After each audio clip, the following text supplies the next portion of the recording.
Hey, what's going on, everybody?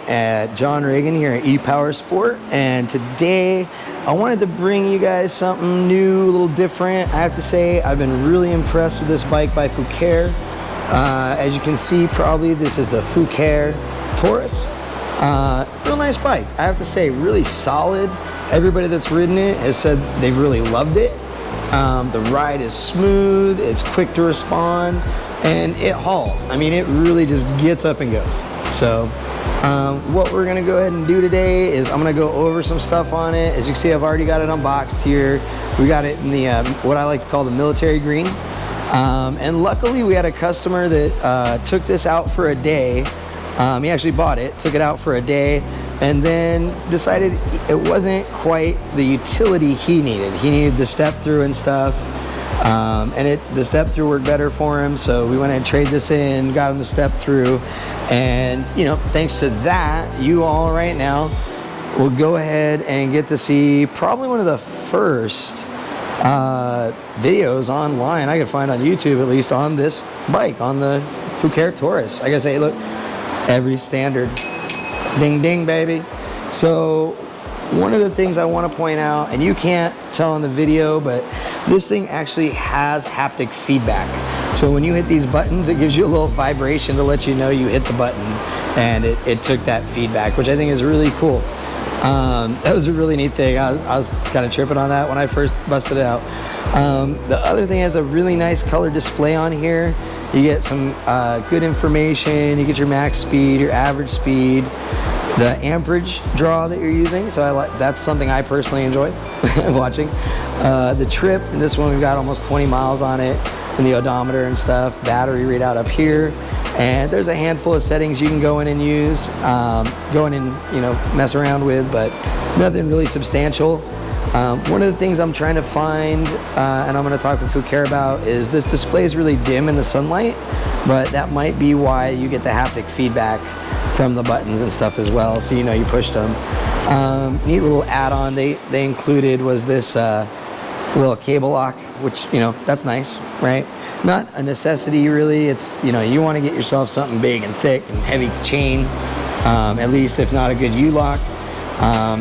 Looking at kind of your cockpit here, we got standard bell. We have some nice grips. We have some really lean and really responsive hydraulic brakes here, as well as your little control panel up and down on your pedal assist. I set this up for 9. Notice when you hit the pedal assist and up, it flips over, right? You hit 9, you can back out to 0 and go back up through it, but you can't go backwards the other way. So I think that's kind of a little safety thing. You're going too fast, hit that, go to 0, motor stops, and you just kind of cruise and you get back into your pedal assist modes. It does have a left-handed throttle, which some people are objectionable to. I don't mind whichever side my throttle's on. I just adjust to it. So if that's something that's really big for you, maybe you want to find a way to stick it over here, but usually they do that because of the gear shifts and stuff. So you can see this kind of butts up better right here, versus like putting it in here and it would get in the way here of those right there. So, and it is a left-handed throttle anyway. The seat, I have to say, the seat, though it's very sporty, does have good cushioning. It's comfortable. It is firm. So it's not like some of the other seats you might find, say on their Gemini series, which are really cushiony. I mean, they give you a lot of butt support. And with as long as you can go on this and the Gemini series and even the Libra, having that extra butt support can really help. So these come with a 750 watt motor. I believe they're producing 80 plus Newton meters of torque, if I remember correctly, and it really picks up. I mean, it gets up and goes. I did unlock the speed on this one, so it is pushing over 30 miles an hour. It gets up to 30 pretty quick too. It's not a slouch, even for how heavy the bike is. Speaking of heavy, all that weight that is in this bike will allow you to carry, I scratched up the Fucare sign. Oh, darn it. Will allow you to carry at least up to 400 pounds carry capacity. And that 80 Newton meters plus the torque I talked about, you could hook a trailer up to this thing and tow it, be out in the woods and have no issues. It does have these rack mounts right here in the back, so you can mount a rack back there, as well as front basket mounts right here, which is really nice. Nice big headlight. Though, even though a lot of these bikes come with integrated lights now, or they come with some headlight setup, I'll usually recommend that people go and purchase like a $30 or $40 high lumen handlebar setup. And if you find you need more space, there's extension bars you can get, which just gives you a full bar right out here you can attach stuff to as well. But I do recommend getting that extra light, extra lumens, 2,000 lumens and above, because let's face it, like I say to people when they're heading out of here, ride careful and watch out for them, because they're not watching out for you. All right, you always keep that in mind. We come down here, we got these Disneyland or Die Island Disneyland Die Island brakes. That's interesting. Those are nice, look beefy, nice and solid, good chunky brake setup. So I didn't have any problems with assembly with this bike.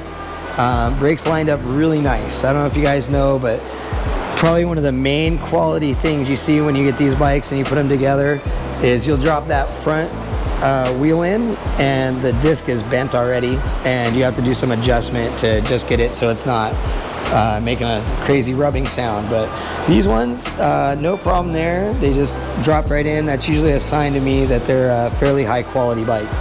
So nice little walk around there. Oh, sorry. Duh. The battery. Let's talk about the battery. Duh, John. What are you thinking? So this battery is a 20 amp hour battery pack at 48 volts, right? So that's going to give you 960 watt hours of power, powering a 750 watt motor. So really you're going to get over an hour of ride time essentially on this bike. And if you milk it, I mean, if you pedal with it, use the pedal assist and stuff, you're going to get way more ride time. And you know me, I like to test it. And since this is the only one we got, and it's already got a couple little scratches on it, I'm gonna go ahead and test it. Test video. Yeah, it's gonna come next. I'm gonna get geared up probably here. We'll do it. What's today? Wednesday? I can do it today or tomorrow.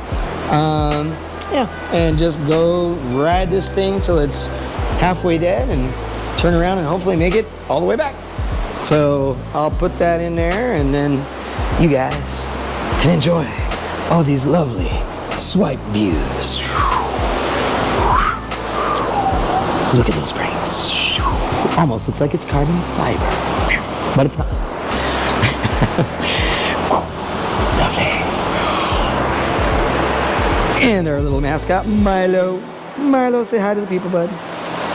Oh, he is such a lover. He's a cuddler. Just loves to play. Everybody's loved him so far, and he's loved everybody else. So, all right. That's enough for me, and next we'll do a riding video.